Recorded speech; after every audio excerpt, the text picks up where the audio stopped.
Solo la Lucilia Sericata supo la verdad de lo que pasara a Emilio. Solo la Lucilia y quien fuera que matara a aquel paisano que en un pueblín de Casu, en Bueres, nun iba a ser muy echado en falta.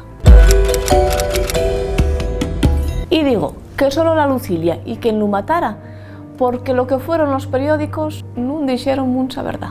Lo primero que tengo que contaros para falar deste caso, claro, ye que diantres ye eso de la Lucilia Sericata. Visteisla de alguna vez, de xuro. La Lucilia Sericata ye esa moscona, gorda y verde metálica, moi guapa, pero moi desagradable nos sos bezos.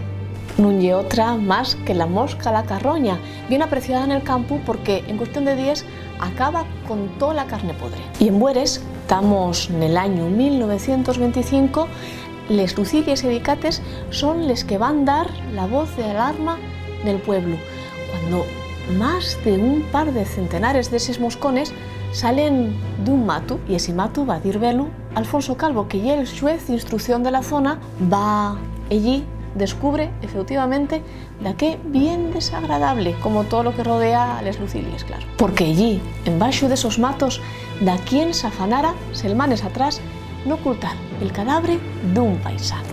El cadáver, en concreto, de Emilio F.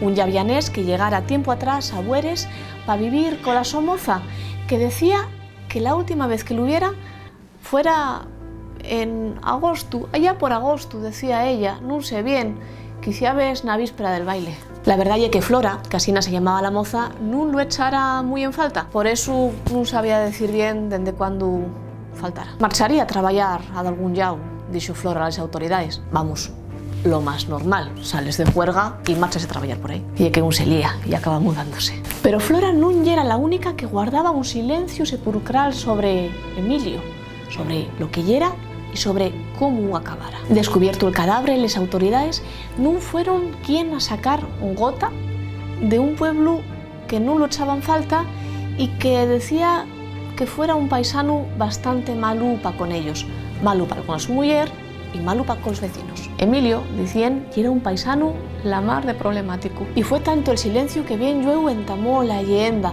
potenciada, eso sí, por algunos periódicos que echaron un poco de sal al asunto. Emilio apareciera molido a palos y el so cadáver arrastrado a un sitio donde no lo viera nadie, más que les Lucilies, pero bien luego los periódicos entamaron a decir que al llau d'aquel cadáver apareciera daqué bien misterioso. En concreto, una copa de vino recién rellenada, como si da quien fuera al llau d'aquel cadáver a facer de algún tipo de extraño ritual. Una naipe, saliendo del bolsillo de Emilio, fizo el resto, y pronto todos los periódicos de Asturias fueron a Bueres para ver qué pasaba allí. ¿Y qué pasaba en Bueres? ¿Extraños rituales? ¿De alguna comunidad satánica que matara a Emilio y utilizara el so cadáver como epicentro de un ritual, también excusa para dar cuenta de una botelluca de Rioja? Pues ni uno ni otro. Nadie sabe cuándo un aldeano miente o no, dijo un periódico ubieín de la fecha, olvidando que los primeros que mintieran en aquel asunto fueran ellos, los periódicos. Porque ni copa de vino, ni naipe, ni misterio algún había al rodio de la muerte de Emilio. Pronto iba a descubrirse que el llavianés muriera en una reyertuca en el chigre del pueblo, ni siquiera llegara al baile, cuando, cabreado por una partida de tute que saliera mal, mentó a la madre al que iba a ser su asesino. Y es decir, el crimen más oso de toda la historia. Sí es cierto que después de matarlo, José, que así se llamaba el asesino, transportó el cadáver allá donde no pudiera verse, ayudado de otros dos aldeanos del pueblo, pero más allá de eso, no había más. Lo de los extraños rituales, lo de la copa de vino, no fue más que la imaginación de un corresponsal que tenía muchas ganas de vender una crónica en un sitio que ya era un pelín maltratado por los periódicos capitalinos, claro, en caso no solían dir mucho. Y esto no deja de ser una demostración de que lo que se cuenta en los papeles no siempre es verdad, ni entonces ni en agora, los periódicos o los documentos oficiales.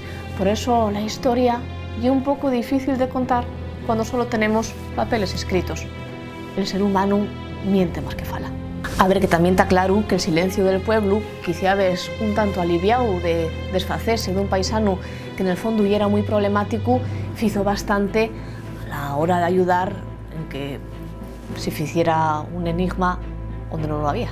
Pero eso ya hay otra discusión. ¿Y tú?